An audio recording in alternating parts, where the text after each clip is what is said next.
ఏమంటున్నావు నువ్వు? పక్షిరాజు అంటే గ్రద్ద. ఎక్కడుంటుంది అది? ఎక్కడో ఆకాశంలో ఎగురుతూ ఉంటుంది. ఈ లోయకాకులు పీకేసి నీ కళ్ళు పీకేసి పక్కన పడేస్తే ఏమొచ్చి తింటాయంట? గెద్ద పిల్లలు వచ్చి తింటాయంట. దేవుని మాట వినకపోతే, దేవుని మాట అంగీకరించకపోతే, పిల్లలను చెడగొట్టే తల్లిదండ్రులాగా ఉంటే మిమ్మల్ని రాబందులు పీకుతాయి. వాళ్ళనేమో కాకులే పీకుతాయి. మిమ్మల్ని తల్లిదండ్రులు మిమ్మల్ని ఏం పీకుతాయి? రాబందులు పీకుతాయి. మీకు కాకులు అయితే చాలవు, మీ పెద్ద కళ్ళు కదా మీ. ఎంత ప్రమాదమో ఆలోచించాలి. నిజంగా దేవుడు ఎంత అద్భుతమైనడో. కనుక ఉపదేశం వినాలి, తండ్రి చెప్పేటువంటి బోధ వినాలి, తల్లి చెప్పేటువంటి బోధ కూడా వినాలి. ఇంకా భయంకరంగా ఉంటాయి. దండి మళ్ళీ అలా కొంచెం అలా ప్రయాణిద్దాం. లేవియాకాండం. ఇవన్నీ బైబిల్లో మాటలే, నా మాటలు కాదు. లేవియాకాండం 19వ అధ్యాయం. లేవియాకాండం 19వ అధ్యాయం 3వ వచన భాగం. మీలో ప్రతివాడు తన తల్లికి తన తండ్రికి భయపడాలి అంటాడు. అమ్మకే నాన్నకి ఏమంట? భయపడాలి. అమ్మకే నాన్నకి భయపడాలి. మీలో ఎంతమందికి పిల్లలారా చెప్తున్నాను, పిల్లల్ని అడుగుతూ తల్లిదండ్రులను కూడా అడుగుతున్నాను. మీ పిల్లలు ఎంతమంది మీకు భయపడతారు? ఎంతమంది మీరంటే పిల్లలు భయపడతారు? చెప్పండి, భయపడుతున్నారా? నాకు తెలిసి ఇప్పుడున్నటువంటి ఈ జాతి ఉందే, ఈ జాతి అంతా కూడా ఎక్కడికి వెళ్ళారంటే ఎక్కడికి వెళ్ళదా, ఏం చేస్తున్నాడు, ఏం చేయట్లేదా అంటే మనం అడక్కముందే ఆన్సర్ వస్తుంది. మనం అడక్కముందే ఆన్సర్ వచ్చేది వెంటనే. మా చిన్నప్పుడైతే మా నాన్న వస్త్రం అక్కడ సౌండ్ వినపడితే చాలు, మేము ఎక్కడ దక్కున తెలిసేది కాదు. మామూలుగా కాదు, ఇక ఎన్ని దెబ్బలు పడిపోయో తెలిసేది కాదు. మా ఒంటి నిండా దెబ్బలే, చితక బాధేసేవాడు మా డాడీ అయితేనే. మామూలుగా కాదు. ఏం చేసినా సరే మా అమ్మ అక్కడ కూర్చోబెట్టి ఇక్కడ ఉండరా అంటే మళ్ళీ అమ్మ వచ్చే వరకు అక్కడ కూర్చోవలసిందే. మరి ఇప్పుడే వస్తానంటాడు, ఊరంతా తిరిగి వస్తాడు. నువ్వు వచ్చే లోపల 10 ఊర్లు చక్కబెడతాడు. ఏమన్నా అన్నావంటే ఇలాగనే లోపల ఎన్ని మాటలు చదువుతాడో మనకు తెలియదు. నేను అలాగన్నానా? అలాగ అనలేదంతే. నువ్వు నాకు చెప్పొద్దు. ఇంకా మనం మళ్ళీ ఎదురు చెప్పడానికి అవకాశం లేదు పిల్లలతో. వాళ్ళే అన్నీ మనకు చెప్తారు, మనం వినాలి. అంటే అమ్మ నాన్న అంటే భయం బొత్తిగా వీళ్ళకి లేదంట ఒప్పుకున్నాడు మావాడు. అడికి ఏమర్థమైందో మరి. లేనప్పుడు ఏం చేయాలి అంటే అంత అట్లకాడ తీసుకుని ఎర్రగా కాల్చేసి ఏం చేయాలి? ఎప్పుడన్నా మీ అమ్మ వాళ్ళు కాల్చారు మిమ్మల్ని అలాగా? పిల్లలారా, తల్లిదండ్రులారా, పిల్లలంటే మీరు పెద్ద పిల్లలు చెబుతున్నారు. ఎప్పుడన్నా మీ అమ్మ నాన్న కాల్చారు అలాగా? కాల్చలేదా? అయ్యో, కాల్చపడబెట్టి ఆ రోజుల్లో చాలా శ్రద్ధ తీసుకునేవారు. చుట్ట ఎర్రగా కాల్చి ముఖం మీద అంటించేవారు. ఏదైనా జబ్బు చేసినా అంతే, మాట్లాడకపోయినా అంతే, మాట వినకపోయినా అంతే, సూదులు ఎర్రగా కాల్చి పొట్ట మీద అంటించేవారు. ఇప్పుడు పిల్లలాగా ఉన్నారు. కనుక అమ్మ మాట నాన్న మాట విని భయపడాలి అంటున్నాడు దేవుడు. ఏమంటున్నాడు? భయపడాలి.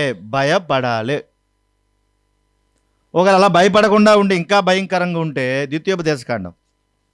ద్వితీయోపదేశకాండము 21వ అధ్యాయం. ద్వితీయోపదేశకాండము 21వ అధ్యాయం, స్పీడ్గా ఉండాలి. 18వ వచన భాగం. ఒకని కొడుకు మొండోడై తిరగబడి తల్లి మాట కానీ తండ్రి మాట కానీ. ఓరు బాబోయ్, అంటున్నారా? మొండోళ్ళు ఎంతమంది ఉన్నారు మీలో? మొండితనం అంటే తెలుసా? తెలిసింది నీకు. నేనన్నా అది మొండితనం, నేను రానా అది మొండితనం, నేను విన్నంటే విన్నావు, నువ్వేం చేసుకుంటావో చేసుకో. కొడుకు కానీ కూతురు కానీ తల్లిదండ్రుల మాట వినకుండా వాడి మొండోడై ఉంటే వారు అతన్ని శిక్షించిన తర్వాత అతడు వారికి విధేయుడు. ఒరే తప్పురా, ఈ పని నువ్వు చేయకూడదురా అని ఎంత చెప్పినా ఒకవేళ వాళ్ళు వింటే సరే, వినకపోతే మొండు కొడుకు మొండు కూతురు మాట వినకపోతే అతన్ని పట్టుకుని ఊరి గవని వద్ద కూర్చుని పెద్దల దగ్గరకు తీసుకెళ్ళి, ఈ నా కొడుకు అంటే మా కొడుకు, ఈ నా మంచి కొడుకు నా మాట వింటలేదు, ఈడు మొండోడై తిరుగుతున్నాడు, తండ్రి మాట కానీ తల్లి మాట కానీ వినకయుండి వారు అతన్ని శిక్షించిన తర్వాత వినకవా తిండిబోతూ తాగుబోతూ ఆయనని ఊరి పెద్దలతో ఎక్కడ తీసుకెళ్లాలంట? ఈ నా కొడుకు నా మాట అంటలేదు. ఈ కొడుకు నా మాట మేము ఎంత చెప్పాం, 3 నెలలు చెప్పాం, 6 నెలలు చెప్పాం, సంవత్సరం చెప్పాం, కానీ వీడు మా మాట వింటలేదండి అని ఎవరి దగ్గర తీసుకెళ్ళాలి కదా? ఊరి పెద్దల దగ్గరికి. ఇశ్రాయేలు జాతికి ఆ రోజున చెప్పిన మాటలు ఇవి. ఇశ్రాయేలు జాతి ఊరి పెద్దలంటే గమనించాలి, ఆ రోజున ఊరి పెద్దలంటే బయటోళ్ళు కాదు, వాళ్ళు కూడా ఇశ్రాయేలీలే. ఒక క్రైస్తవుడు అనుజనుల పెద్దల దగ్గరికి వెళ్తే అవమానం, దేవునికి అవమానం. అది కాదు ఇది, ఓకేనా? అది అవమానం. ఇశ్రాయేలు పెద్దలే గనక వాళ్ళ దగ్గరికే తీసుకెళ్ళమంటున్నాడు. ఊరి పెద్దలు తీసుకెళ్ళి, ఇగో ఈ కొడుకు మా మాట వింటలేదు, వీడు ఎలాగైపోయాడంటే తిండిపోతాడు, తాగిపోతాడు అయిపోయాడు. ఎంతమందికి బిర్యానీ అంటే ఇష్టం రా? ఏమన్నా తిడతాడు, ఎందుకు వచ్చిన గొడవ, అనవసరం, ఇప్పుడు ఏం మాడకూడదు. ఎంతమందికి చికెన్ మటన్ అంటే ఇష్టం? ఎంతమందికి చికెన్ అంటే ఇష్టం? లెగితా వినపడుతున్నావా? ఎంతమందికి చికెన్ ఇష్టం? నాకు అంత పెరిగేసేయండి, చికెన్ వద్దండి మాకు, అది పెరిగి తప్ప ఇంకేం తిందాం. అందుకే పెరిగిలాగా అయిపోతుంది మనిషి. ఆలోచించాలి. తిండిబోతు తాగుబోతు అనేది చాలా ప్రమాదకరమైన మనిషి. బైబిల్లో దేవుడు అన్నాడు కదా, తిండిబోతులు త్రాగుబోతులు దరిద్రులు అవుతారు, అన్నీ పోగొట్టుకుంటారంట వీళ్ళు, అన్నీ పోగొట్టుకుంటారంట. కాబట్టి పిల్లలకు ఆ లక్షణాలు చిన్నప్పటి నుంచి నేర్పకూడదు. తల్లిదండ్రులారా, ఒరే నీకు పెట్టకపోతే నేను తింటానేంట్రా, నీకు పెట్టకుండా నేను తింటానేంట్రా అని చెప్పేసి నువ్వు తాగుబోతుడు అయ్యుండి, తిరుగుబోతుడు అయ్యుండి, రోజు అంతంత మాంసం పట్టుకొచ్చి అన్నీ పట్టుకొచ్చి నువ్వు పెడితే ఏమవుతుంది కడకి? ఈ మనుషులు ఎంత దిగజారిపోరంటే జంతువులకు కూడా మందు పోసేస్తున్నారమ్మా, జంతువులకు కూడా మందు పోసేస్తున్నారు. కోతి కట్టించేస్తున్నారు, కుక్క కట్టించేస్తున్నారు మందు, అవి కూడా తాగేస్తున్నాయి హ్యాపీగా. ఈ సెల్ ఫోన్లు కూడా వాటి కూడా అలవాటు చేస్తున్నారు. సెల్ ఫోన్ లేకపోతే ఉండలేకపోతున్నాయి అవి కూడా. ఎంత దారుణం చూడండి, జంతువులను కూడా నాశనం చేస్తున్నాడు మనిషి. కనుక ఎడిక్ట్ అయిపోతున్నారు. ఇప్పుడు తిండిబోతులు తాగుబోతులు అయిపోయి వీడు మా మాట వింటలేదు. నిజంగా చెప్పాలంటే ఊరంతా తిరుగుతున్నారండి.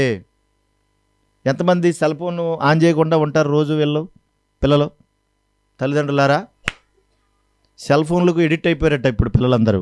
సెల్ ఫోన్లకు ఎడిక్ట్ అయిపోయి, ఇదిగో ఇప్పుడు ఆ బుడ్డపిల్ల ఉంది అక్కడే, అలాంటి పిల్లలు కూడా సెల్ ఫోన్ లేకపోతే అన్నం తింటలేదు. వాళ్ళు సెల్ ఫోన్ లేకపోతే అన్నం తింటలేదు, సెల్ ఫోన్ లేకపోతే స్కూల్కి వెళ్ళట్లేదు. అసలు ఈ సెల్ ఇవ్వకపోతే ఏదీ చేయట్లేదు వీళ్ళు. అంటే వీళ్ళే పనులన్నీ చెడగొట్టుకుంటున్నారని, పాడైపోతున్నాయని, వీళ్ళే దగ్గరుండి పోనిచ్చి నువ్వు ఆడుకోరా అని అంటున్నారు. వీళ్ళ మిగతా పనుల్లో పడిపోయి దానికి ఎడిక్ట్ అయిపోతున్నారు. ఎన్ని జీవితాలు పోతున్నాయో చూసారా? మళ్ళీ చెప్తున్నాను, చిన్న పిల్లలకు 15 సంవత్సరాల లోపు పిల్లలు ఎక్కువసేపు మొబైల్ ఫోన్తో ఉంటే వాళ్ళకు మెదడులో కంతులు వస్తాయి, మెదడు దెబ్బతింటుంది, నరాలు దెబ్బతింటాయి, ఏళ్ళు దెబ్బతింటాయి, ఆపరేషన్ దాకా వెళ్తారు. నిన్న మొన్న ఒక న్యూస్లో చూశాను, వాడు ఎవడో లైవ్ ఇస్తున్నాడంట, వాడు గేమ్స్ ఆడుతున్నాడో మరి ఏమాడుతున్నాడో లైవ్ ఇస్తున్నాడంట. లైవ్ ఇచ్చుకుంటా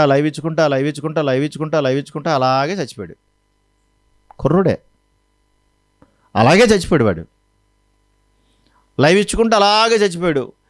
వాడికి ఏమైందో ఏంటో బిగిసిపోయాడేమో అనుకున్న తర్వాత ఎప్పుడో వాళ్ళ అమ్మ నాన్న చూసి వాడిని హాస్పిటల్ తీసుకు, వీడు చచ్చిపోయి చాలాసేపు అయిందమ్మా అని చెప్పారు వాళ్ళు. కారణం ఏంటి అంటే అసలు నిద్ర లేకుండా అదే పని మీద ఉంటున్నాడు అంటాడు. నిద్ర కూడా లేకుండా అదే పని మీద ఉంటున్నాడు, లైవ్ ఇచ్చుకుంటా, నిద్ర లేకుండా. అంటే ఏంటనమాట వాడి పరిస్థితి?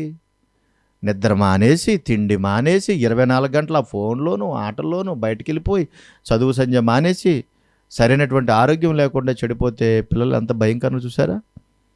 కనుక వీళ్ళు మొండోడుగా తిరిగితే, ఊరి పెద్దలు తీసుకెళితే, ఊరి ప్రజలందరూ 21లో అప్పుడు ఆ ఊరి ప్రజలందరూ రాళ్లతో అతన్ని చావగొట్టాలి అంటున్నాడు. రాళ్లతో కొట్టి చంపేయమంటున్నాడు దేవుడు. ఎలాంటి ఉన్నాయి ఈ బాబు, ఎంత ప్రమాదం కదా! రాళ్ళతో కూడా చంపితే ప్రమాదమే కదరా. బాగానే చెప్పాడు. కనుక ఆలోచించాలి. తల్లిదండ్రుల యొక్క పరిస్థితి మళ్ళీ మనం మాట్లాడుకుందాం. కనుక పిల్లలను కనిపించిన వారిని చాలా జాగ్రత్తగా డీల్ చేయాలి. వాళ్ళు పిల్లలు వింటున్నారా? దేవుని మాట వినకపోయినా, అమ్మ మాట వినకపోయినా ఏం పొడి చేస్తాయి? మామూలు కాకులు కాదు, అవి లోయ కాకులు, ఓకేనా? అవి వచ్చి పొడి చంపేస్తాయి, కళ్ళు పీకేస్తాయి అంటున్నాడు. తర్వాత కొలస్సీ పత్రిక 3వ అధ్యాయం, త్వరగా కొలస్సీ పత్రిక 3వ అధ్యాయం, కొలస్సీ పత్రిక 3వ అధ్యాయం 20 పిల్లలారా, మీరు అన్ని విషయాలలో ఈ మాట ఆ మాట అని కాదురా బాబు, మీరు అన్ని విషయాల్లో కూడా ఏం చేయాలి? తల్లిదండ్రుల మాట వినాలి. అన్ని విషయాల్లో తల్లిదండ్రుల మాట మీరు వినండి. పిల్లలారా మీరు వినండి, తీశారు కదా, మీరు వినాలి అంటున్నాడు. తర్వాత నిర్గమకాండం ఒకసారి ఇక్కడికి వచ్చేద్దామా? ఒకసారి ఇక్కడ ఎఫెసీ పత్రిక దగ్గరికి వచ్చాను. 6వ అధ్యాయం 1వ వచనం. పిల్లలారా ప్రభునందు మీ తల్లిదండ్రులకు విధేయులై ఉండండి, ఇది ధర్మమే. విధేయులై ఉండండి అంటే తల్లిదండ్రుల మాట విని దేవుని మాటకు లోబడితే, ప్రభువునందు విశ్వాసం ఉంచి బ్రతికితే నీకు మేలు కలుగునట్లు నీ తండ్రిని నీ తల్లిని సన్మానింపము, అప్పుడు నీవు భూమి మీద దీర్ఘాయుష్మంతుడగుదువు. ఇది వాగ్దానముతో కూడిన ఆజ్ఞలలో మొదటిది అన్నాడు. నీ తండ్రిని నీ తల్లిని సన్మానించుమో అంటాడు. పిల్లలు వినాలి, పిల్లలు, పెద్ద పిల్లలు, చిన్న పిల్లలు కూడా. నీ తండ్రిని నీ తల్లిని ఏం చేయమంటున్నాడు? సన్మానించడం అంటే దండేసి దండం పెట్టేయాలా? మరి ఏం చేయాలి సన్మానించడం అంటే? ఎప్పుడైనా మీరు తల్లిదండ్రులకు ఎప్పుడైనా దండం పెట్టారా? మీ తల్లిదండ్రులకు, పెద్దవాళ్ళందరినీ అడుగుతున్నాను, ఎప్పుడైనా మీ తల్లిదండ్రులకు దండం పెట్టారా? 2 గలటలు లాగేశారా? ఎన్టీ రామారావుకి అలాగే ఎవడో దండం పెట్టి లాగేసాడు. అలాగ అప్పుడు ముక్కు బద్దలైపోయింది ఎన్టీ రామారావుకి. అలాగే ఏమైనా చేశారా? అమ్మకి నాన్నకి దండం పెట్టారా? సరే, పెట్టారో లేదో ఓకే. దేవుడు అంటున్నాడు మీ తండ్రిని మీ తల్లిని సన్మానింపుము. నేను ఎందుకు మాట్లాడిగానంటే, చాలామంది, ఎక్కువ మంది 2 కాళ్ళకి దండం పెడతారు కానీ అమ్మని నాన్న చూడరు. అమ్మని నాన్న చూడరు, పట్టించుకోరు. మరలా చెప్తున్నాను, మీ అమ్మని మీ నాన్నని నువ్వు చూడకపోతే నిన్ను, నీ కొడుకులు, నీ పిల్లలు ఎలా చూస్తారు? చూస్తారా? నువ్వు నీ తల్లిని చూడకపోతే నీ బిడ్డలు నిన్ను ఎలా చూస్తారు? ప్రభు అంటున్నాడు వాళ్ళని సన్మానించు అన్నాడు. వాళ్ళని నువ్వు సన్మానిస్తే నీకేమొస్తుందంటే దీర్ఘాయుష్మంతుడు అవుతావు, ఎక్కువ కాలం నువ్వు బతుకుతావు, నా కొరకు బతుకుతావు ప్రభువునందు. నిర్గమకాండం 20వ అధ్యాయం 12వ వచనం. నిర్గమకాండము 20:12. నీ దేవుడైన యెహోవా నీకు అనుగ్రహించు దేశములో నువ్వు దీర్ఘాయుష్మంతుడు అగాలంటే నీ తండ్రిని నీ తల్లిని నువ్వు సన్మానించు. నువ్వు దీర్ఘాయుష్మంతుడు అవ్వాలంటే నీ తల్లిదండ్రుల మాట విని వాళ్ళని ఏం చేయాలంటాడు? సన్మానించు. అంటే వారి మాట వినాలి, అమ్మ నాన్న మాట వినాలి అంటున్నాడు. దేవుని మాటలు వింటున్నటువంటి మనం ఉన్నతంగా చక్కగా, వాళ్ళు ఎలాంటి వాళ్ళైనా కానీ, ఏ విధమైన వాళ్ళైనా కానీ, దేవుని యొక్క మాటకు లోబడి మనం చేయాలంతే. కొంతమంది తల్లిదండ్రులు ఉంటారు, భయంకరమైన మూర్ఖులు ఉంటారు. వాళ్ళ మాట వినకపోతే కొట్టి చంపేస్తారు కూడా. వాళ్ళు తల్లిదండ్రులే ఉంటారు అలాంటి వాళ్ళు. కానీ ప్రభువును బట్టి మన విధేయతను మనం కనుపరచాలి. దీర్ఘాయుష్మంతులు అవ్వాలంటే తప్పనిసరిగా మనము సన్మానించాలి అని అంటాడు. సామెతల గ్రంథం 20వ అధ్యాయం 20వ వచన భాగం. సామెతల గ్రంథం 20వ అధ్యాయం 20వ వచన భాగం చదువుదాం. తన తండ్రినైనను తన తల్లినైనను దూషించువానికి దీపము కారు చీకటిలో ఆరిపోవును అన్నాడు. తల్లిదండ్రులను దూషిస్తే కారు చీకట్లు అంటే భయంకరమైన ప్రమాదకరమైన పరిస్థితుల్లో నీ దీపం ఆరిపోతుంది అని. అంటే నీ బతుకు చీకటైపోతుందని దాని అర్థం. నీ బ్రతుకు చీకటైపోతుంది అని. నిజమే, చాలా విధాలుగా వేధించే వాళ్ళు ఉన్నారు, ప్రేమించే వాళ్ళు ఉన్నారు, ఇబ్బంది పెట్టే వాళ్ళు ఉన్నారు. కానీ మనం వారి కొరకు ప్రార్థించడమే, వారి కొరకు మనం ప్రార్థించడమే. అంతకుమించి పరిస్థితులు ఏమీ లేవు. మా డాడీ ఏమన్నారంటే, మా డాడీ ఎవడ మాట ఎండో ఆయన మాట అందరూ వినాలంటాడు. ఎవడైనా నా మాట వింటే బాగుపడతాడు, వినకపోతే పోతాడు అంటాడు. ఎవరి మాట వినాలంట? ఆయన మాట వింటే బాగుపడతాడట. మరి నోరు తెరితే బూతులు వస్తాయా? మంచి మాటలు అయితే రావాలి కదా, బూతులు వస్తాయా? మరి బూతులు రాకూడదు. అదే నోడుతూ దేవుని మాటలు పాడుతూ, దేవుని మాటలు చెబుతూ అదే నోడుతూ బూతులు ఎందుకు వస్తాయి? రాకూడదు కదా. కనుక ఆలోచించాలి. వారిని సన్మానించుము, అప్పుడు నీవు దీర్ఘాయుష్మంతుడు అవుతావు. ఒకవేళ వినకపోతే నీ దీపము కారు చీకట్లో ఆరిపోతుంది అంటున్నాడు. మత్తయి సువార్త 15వ అధ్యాయం 4వ వచనం. మత్తయి సువార్త 15వ అధ్యాయం 4వ వచనం. తల్లిదండ్రులను ఘనపరచుమనియు ప్రభు చెప్తున్నమాట. తండ్రినైనను తల్లినైనను దూషించువాడు తప్పక మరణము పొందవలెనని అన్నాడు. దేవుడు సెలవిచ్చును. అంటే ఏం చెప్తున్నాడు అక్కడ అంటే, తప్పనిసరిగా తల్లిదండ్రులను ఘనపరచాలి. ప్రభు అంటున్నాడు, దేవుడు అంటున్నాడు, తల్లిదండ్రులను మీరు ఘనపరచాలి. అంతే. ఘనపరచాలి అంతే, మనం చేయగలిగింది ఏం లేదు. ఘనపరచాలి. వాళ్ళు ఎలాంటోడైనా, మంచివాళ్ళైనా మంచివాళ్ళు కాకపోయినా వాళ్ళని మనం ఘనపరచాలి, వాళ్ళని మనం ప్రేమించాలి. ఒకవేళ మరీ ఇబ్బంది పెడితే వారి కొరకు ప్రార్థించాలి. మా అమ్మ నన్ను చాలా ఇబ్బందులు పెట్టిందండి చిన్నప్పటి నుంచి అంటే, పెట్టింది, మరి ఏం చేస్తావు, పెట్టింది. అసలు చూడకుండా వదిలేసింది మమ్మల్ని. అలాంటి తల్లులు కూడా ఉన్నారు, వదిలేసింది. కానీ ఏం చేస్తాం, తల్లి. కనుక ఏ స్థితిలోనైనప్పటికీ కూడా దేవుడు అంటున్న మాట అది, నువ్వు ఘనపరచు అంతే, నువ్వేం చేయొద్దు. అంటే తల్లిదండ్రులకు దేవుడు అంత ఇంపార్టెన్స్ ఎందుకు ఇచ్చాడంటే, మిమ్మల్ని కన్నారు గనక, మిమ్మల్ని కన్నారు కాబట్టి. నేనైనా మీరైనా ఖచ్చితంగా పని మనం చేయాలి. పిల్లల ఎడల తల్లిదండ్రులుగా మనం ఆ స్థితిని కలిగి ఉంటాం. మనల్ని బట్టి పిల్లలు కూడా ఆ స్థితిని వాళ్ళు నేర్చుకుంటారు. పిల్లలు వింటున్నారా? పరిశుద్ధ గ్రంథంలో సమూయేలు అనేటువంటి బుల్లి అన్నయ్య ఉన్నాడు. మీ అన్నయ్య, బుల్లి అన్నయ్య తెలుసు. ఎంతమంది తెలుసు సమూయేలు అన్నయ్య? తెలుసా మీకు సమూయేలు? బైబిల్లో సమూయేలు అనేటువంటి వాళ్ళ అమ్మ పేరు ఏంట్రా? హన్నా. వాళ్ళ అమ్మ ఏం చేసేది? ముగిస్తాను. వాళ్ళ అమ్మ ఏం చేసేది? చిన్ననాటి నుండి కూడా చక్కగా ఏం చేసింది? సమూయేలు అన్నయ్యని చక్కగా పెంచింది, చక్కగా దేవుని మాటలు అందించింది, దేవుని కొరకు బ్రతకాలని చెప్పింది. సమూయేలు కూడా వాళ్ళ అమ్మ మాట ప్రతిరోజు వినేవాడు. నాన్న ఎక్కడికో పొద్దున్న వెళ్ళిపోయి పని చేసుకుని సాయంత్రం వస్తూ ఉంటాడు. మరి నాన్న బోలంత కష్టపడుతూ ఉంటాడు. ఆ కష్టార్జితం అంతా పట్టుకొచ్చి బిడ్డలుగా మీకే ఇస్తూ ఉంటాడు. అమ్మ ఏమో పొద్దున్న సాయంత్రం దాకా మీ దగ్గరుండి మీకు కావాల్సినవన్నీ వండి పెట్టి, మీ బట్టలు ఉతికి, అన్ని పనులు, మీ పనులన్నీ చేసి మిమ్మల్ని చక్కబెడతా ఉంటుంది. కనుక అమ్మ మాట నాన్న మాట వినాలి. సమూయేలు అన్నయ్య దేవుని మాట విన్నాడు, వాళ్ళ అమ్మ మాట వాళ్ళ నాన్న మాట కూడా విన్నాడు. అలా విని సమూయేలు అన్నయ్య ఏం చేశాడు అని అంటే, ఒకసారి సమూయేలు మొదటి గ్రంథం తీసుకోండి. సమూయేలు మొదటి గ్రంథం 2వ అధ్యాయం 11వ వచన భాగం. 11వ వచన భాగం. సమూయేలు మొదటి గ్రంథం 2వ అధ్యాయం 11వ వచన భాగం. తర్వాత ఎల్కానా రామాలోని తన ఇంటికి వెళ్ళిపోయాను. అయితే ఆ బాలుడు యాజకుడైన ఏలి ఎదుట యెహోవాకు పరిచర్య చేయుచుండెను అన్నాడు. ఈ బాలుడు ఏం చేస్తున్నాడంట? యాజకుడైన ఏలి ఎదుట యెహోవాకు, అంటే దేవుని మందిరంలో ఉండి చక్కగా అక్కడ పరిచర్య చేస్తున్నాడు. కింద బాగా సాయం చేసేది. యెహోవాకు ఏం చేస్తున్నాడంట? పరిచర్య. అంటే దేవుని మందిరంలో ఉండి చక్కగా దేవుని కొరకు పని చేస్తున్నాడంట. పని చేస్తున్నాడు. ఎవరు చెప్పారు ఇలా చేయాలని? వాళ్ళ అమ్మ చెప్పింది. వాళ్ళ నాన్న డ్యూటీకి వెళ్ళి వచ్చి చేసేవాడు, వాళ్ళ అమ్మ వచ్చి ఇలా పని చేసుకోవాలి, నువ్వు దేవుని సన్నిధిలో ఉండాలి, అక్కడ పని చేసుకోవాలని చెప్పింది. మీరు అర్థం చేసుకోవాలి. సమూయేలు ఏం చేసాడంట? దేవుని సన్నిధిలో పరిచర్య చేస్తున్నాడు. అంతేకాకుండా అదే 18వ వచనం కూడా, 18వ వచనం 2వ అధ్యాయం 18. బాలుడైన సమూయేలు నారతో వేయబడిన ఏపోదు ధరించుకుని యెహోవాకు పరిచర్య. సమూయేలు అన్నయ్య దేవుని సన్నిధిలో పని చేసుకుంటున్నాడు, పని చేస్తున్నాడు, దేవుని స్తుతిస్తున్నాడు. పని అంటే ఎక్కడ ఏముంటుంది? దేవుని సన్నిధి పనే ఉంటుంది.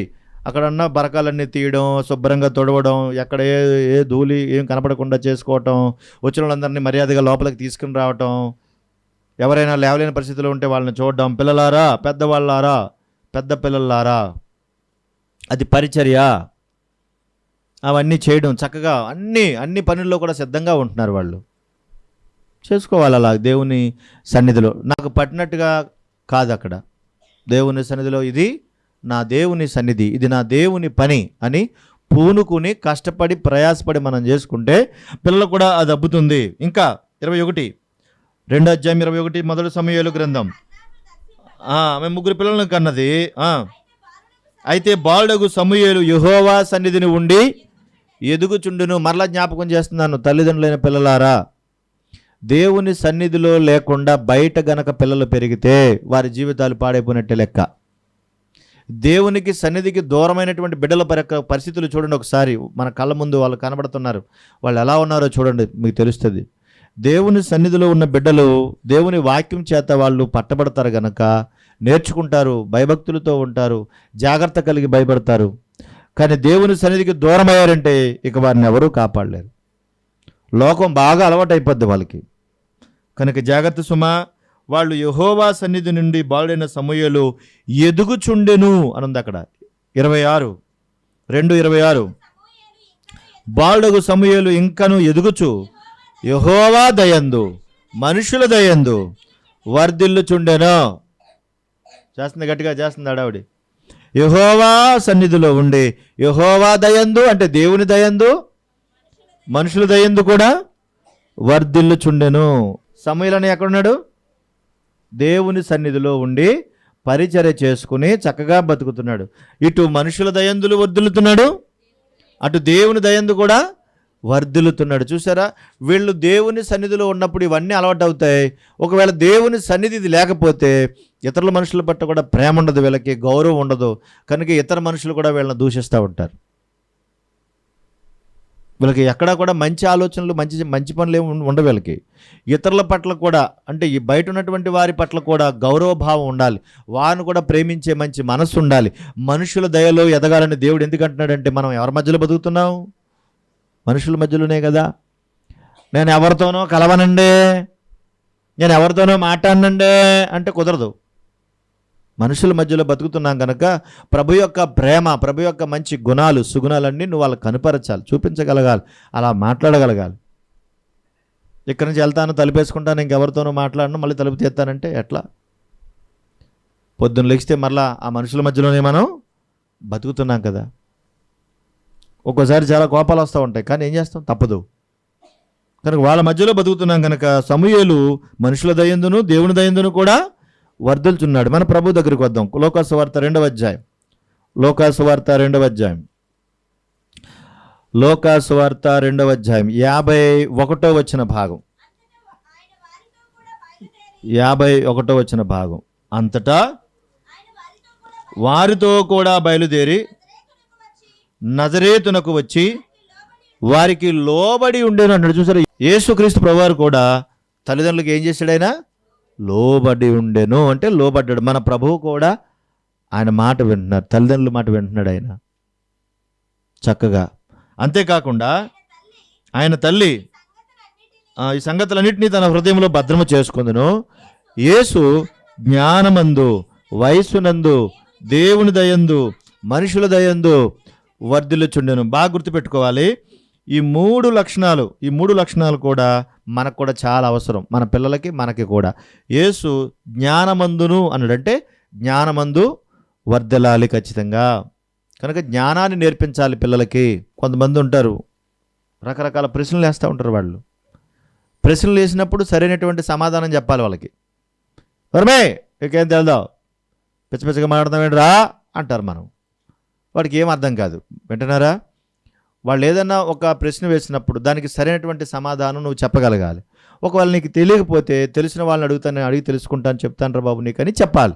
నువ్వు అలా కాకుండా విసుక్కున్నా కసురుకున్నా వాడేం చేస్తాడంటే ఇక్కడ ఆన్సర్ రాలేదు కాబట్టి బయట ఎవరిని అడుగుతాడు.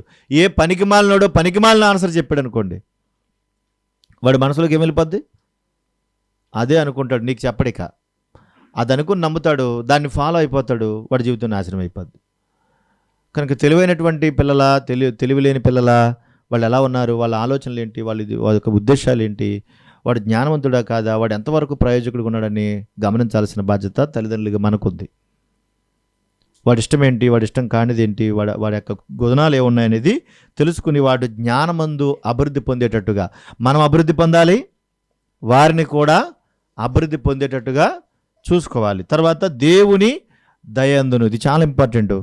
దేవుని దయలో జ్ఞానం ఒకవేళ లేకపోయినా పర్లేదేమో కానీ దేవుని దయ లేకపోతే ఇంకేమీ లేదు. మనుషులందరికీ బోళ్ళంత ఆస్తిపాస్తులు ఉన్నాయి, మంచి మంచి ఉద్యోగాలు ఉన్నాయి, పెద్ద పెద్ద ఆఫీసులు ఉన్నారు, అందరూ బాగా బతుకుతున్నారు. కానీ వాళ్ళకి ఏం లేదంటే మనుషుల దయ బాగా ఉంది కానీ దేవుని దయ లేదు. ఇవన్నీ కూడా అక్క చెల్లెళ్ళు అన్నదమ్ముళ్ళు లాంటివి, రెండు కళ్ళు లాంటివి. దేవుని దయ లేకపోతే ఏమీ చేయడానికి అవకాశం ఉండదు భూమి మీద. దేవుని దయ చాలా అవసరం. ఆ తర్వాత మనుషుల దయ అన్నాడు, ఇది కంపల్సరీ ఉండాలి. 100 మందిలో కనీసం ఒక 20 మంది అన్నా మన గురించి ఆలోచించే వాళ్ళు ఉండాలి. అవునా కాదా? 100 మందిలో కనీసం ఒక 20-30 మంది అన్నా మన గురించి ఆలోచించాలి. 100 మందిలో 90 మంది కూడా మనల్ని చెయ్యంటే మనకి మనుషుల దయ లేనట్టే లెక్క. కనుక దేవుని వాక్య ప్రకారంగా సమూయేలు అలా ఎదిగాడు, ప్రభువారు కూడా అలా ఎదిగారు, అపోస్తలులు కూడా అలా ఎదిగారు. దేవుణ్ణి ఎరగని వాళ్ళు ఒకవేళ చేయనొచ్చు, కానీ దేవుడంటే ఇష్టం ఉన్న వాళ్ళు చేయనే రకమంట ఉండరు. కనుక 100 మందిలో కనీసం ఒక 20-30 మంది అన్నా పర్వాలేదు ఈయన మంచివాడు అనే సుగుణాలు తెలుసుకునేటువంటి ఆ చక్కటి ఆ గుణాలు మనలో కూడా ఉండగలగాలి. యేసుక్రీస్తు వారు బాలుడుగా ఉన్నప్పుడు తల్లిదండ్రులకు లోబడ్డాడు, పని చేశాడు. కనుక పిల్లలారా ప్రభువునందు, చదవండి మాట, పిల్లలారా ప్రభువునందు మీ తల్లిదండ్రులకు విధేయులయుండుడి, ఇది ధర్మమే, నీకు మేలు కలుగునట్లు నీ తండ్రిని నీ తల్లిని సన్మానింపుము, అప్పుడు నీవు భూమి మీద దీర్ఘాయుష్మంతుడు వగుదువు అని లేఖనం సెలవిస్తుంది. ఒకవేళ ప్రభుత్వం అయితే మిగిలిన సంగతులు మళ్ళీ మాట్లాడుకున్నాం. ప్రార్థన చేసుకుందాం. పరిశుద్ధుడైన తండ్రి, ఘనమైన మా దేవా, మీకు స్తోత్రాలు. ఈ శ్రేష్టమైన మంచి సమయంలో ఈ ఎఫెసీ పత్రిక ద్వారా అనేకమైనటువంటి విషయాలు మీరు మాకు నేర్పుతూ వచ్చారు ప్రభా. భార్య భర్తల మధ్య ఉండే సంబంధం, ప్రభు వైపు చూపేటువంటి ఆ చక్కటి బంధం, అంతేకాకుండా తల్లిదండ్రుల మధ్యలో బిడ్డలు పడేటువంటి ఆ బంధాన్ని కూడా ఈరోజు మేము నేర్చుకున్నాం. విధేయులైనటువంటి పిల్లలు మరి చక్కగా ఎదగాలని, వారు ఫలించాలని, మీ చిత్తానుసారంగా వారు జీవించాలని, వారిని జ్ఞానమందు, వయసునందు, అలాగే మీ దయందు, మనుషుల దయందు వర్ధిల్లింప చేయాలని మీరు కోరుకున్న రీతిగా మీ చిత్తానుసారముగా చక్కటి ఆలోచనలను, తలంపులు మీరు కలిగించండి. మాదిరికరమైన జీవితాన్ని కలిగినట్టుకు సహాయం దయచేయండి. తిరిగి మా ప్రభు యొక్క బల కార్యక్రమాలకు వెళుతూ ఉండగా మమ్మల్ని కనికరించండి. దూరముగా ఉండి ఈ మాటలు ఎవరైతే వింటున్నారో విని విడిచిపెట్టకుండా ఈ మాటల ప్రకారంగా వారు జీవితాలను కట్టుకుని, నీ మాట స్వచ్ఛమైనది, నీ మాట సత్యమైనది, నీ మాట ప్రభావము కలిగినది, నీ మాట బలమైనది, నీ మాట జీవము కలిగినది గనుక ఎందరైతే నీ మాట విని ఉన్నారో వారి హృదయంలోనికి ఈ మాటను చొప్పించండి. వారికి మార్పు తీసుకుని రండి. మీ కొరకు చక్కగా బ్రతికే ధన్యతను ప్రసాదించండి. ముందున్న కార్యక్రమాన్ని ఆశీర్వదించమని కోరుతూ క్రీస్తు యేసు పరిశుద్ధ నామమున అడిగి వేడుకొనుచున్నాము తండ్రి. ఆమెన్.